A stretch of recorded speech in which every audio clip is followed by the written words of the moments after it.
즉 자아의식적 자유가 무엇인지를 아는 것이 진정한 시대정신일 수도 있습니다. 그리고 그런 시대적 사명이 지구의 여성들에게 주어졌다는 것을 상징하는 것이 자유의 여신상이 아닌가 합니다. 그녀의 손에는 지혜의 책과 영혼적 자유를 의미하는 횃불이 높이 들려 있으니까요. 내면적 자유란 쉽게 말해서 자존심이 아닌 자존감을 지닌 사람들에게만 허용되는 것 아닌가 합니다. 자만심이 아니라 자존감을 가진 사람이 원만한 개인 관계를 만들 수 있고, 그런 개인들이 모인 사회가 안정적이고 발전적인 사회가 된다는 것을 이해할 수 있습니다.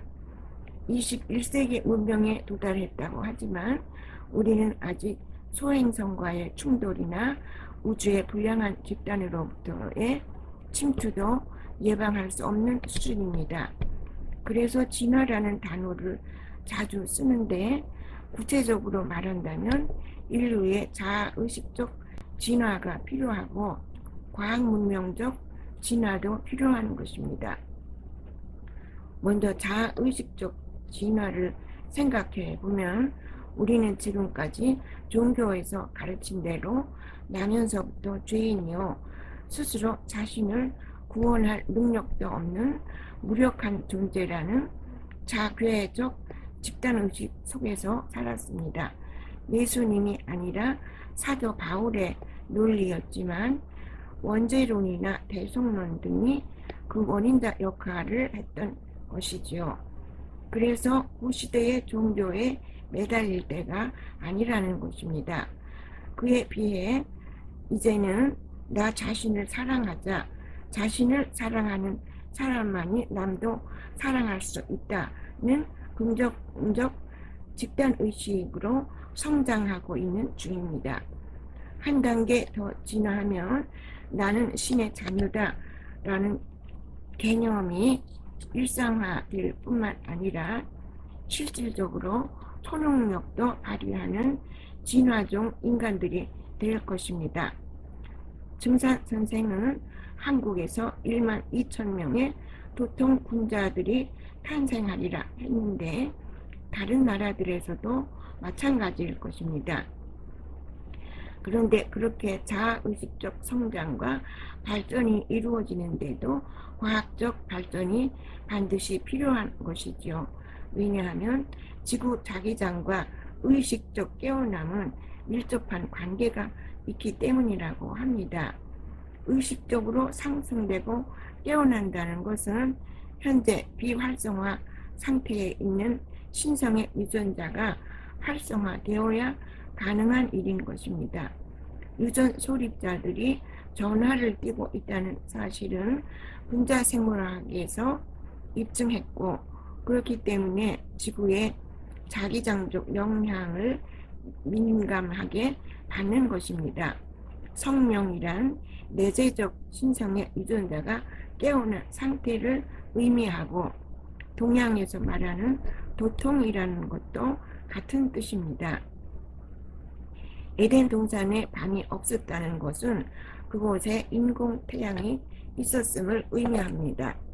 그런데 증산경전에서도 다음 시대에는 고을마다 옥등이 하나씩 있을 것이라 했습니다.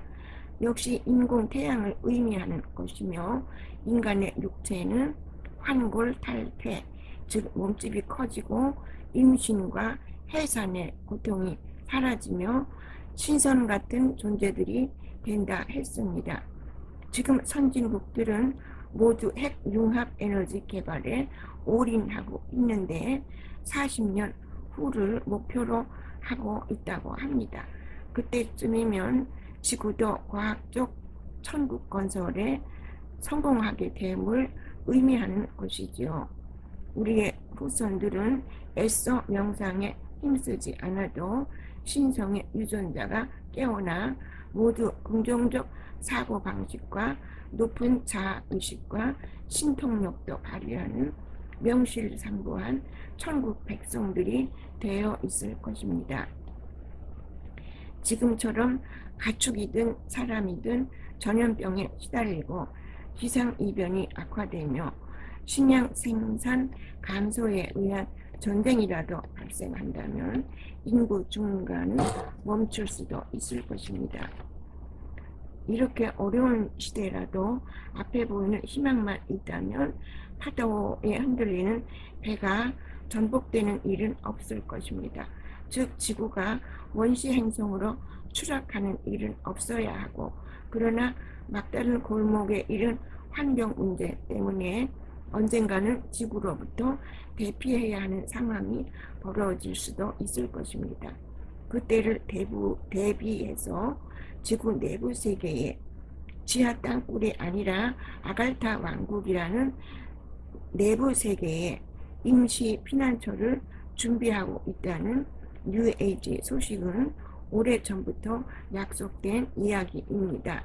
이것은 저 위대한 중앙우주에서 지구의 21세기적 구세주로 파견되신 몬드런선 판사께서도 확인해 주신 대피 정책입니다.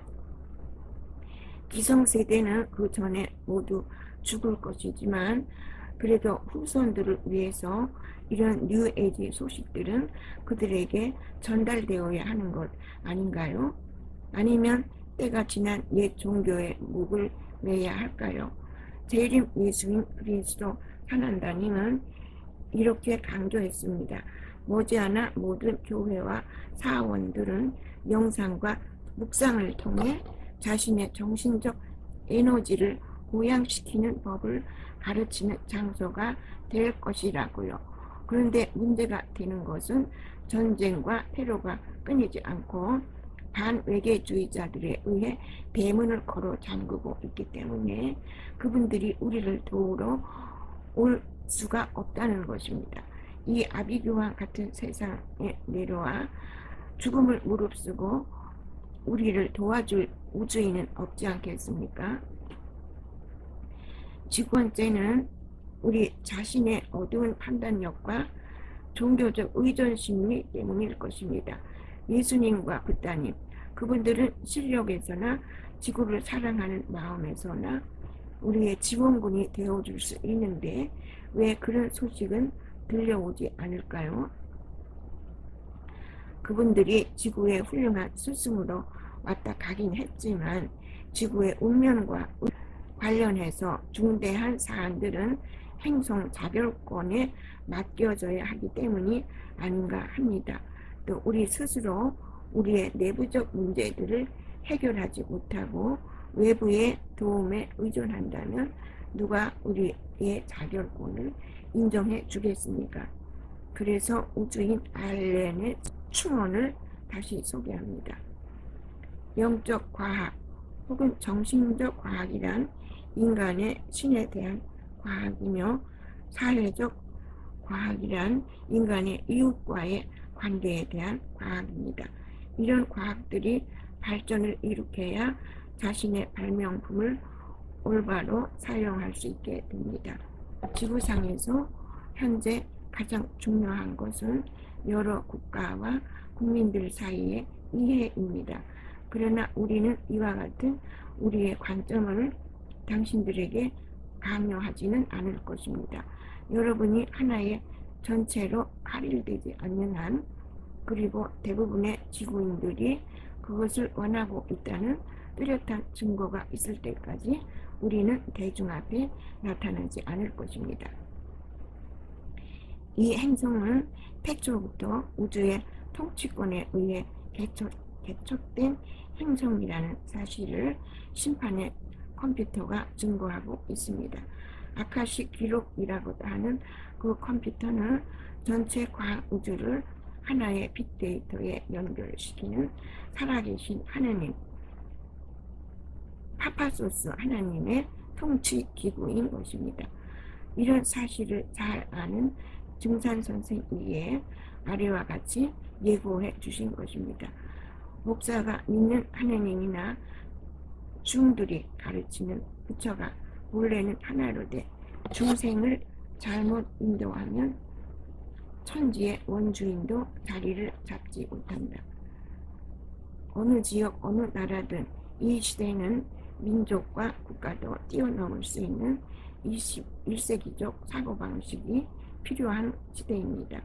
하늘의 도시, 즉 재림 산호군에서 지구를 내려다보시는 우주의 손님이자 지원군들에게 지구는 작고 둥근 행성일 뿐입니다. 동서양을 분리해서 보기가 더 어렵고 종교적 편파심은 지구를 분열시킬 뿐임을 강조하십니다.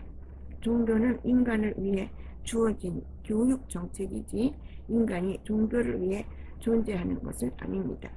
종교는 인간으로서의 기본적 도리인 윤리와 도덕을 가르치자는 것이 목적이고, 진화는 그 인격과 과학 지식을 바탕으로 우주 사회의 이론이 된 지구와 지구 인류 자신을 깨닫는 과정인 것입니다.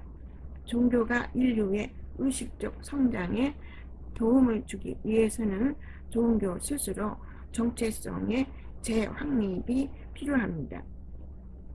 지금까지는 감히 이해할 수 없는 하나님에 대해서 가르쳤지만 이제부터는 이해할 수 있는 하나님을 가르쳐야 하는 것이지요. 과학적 발전이 그런 가능성을 열어준 것입니다.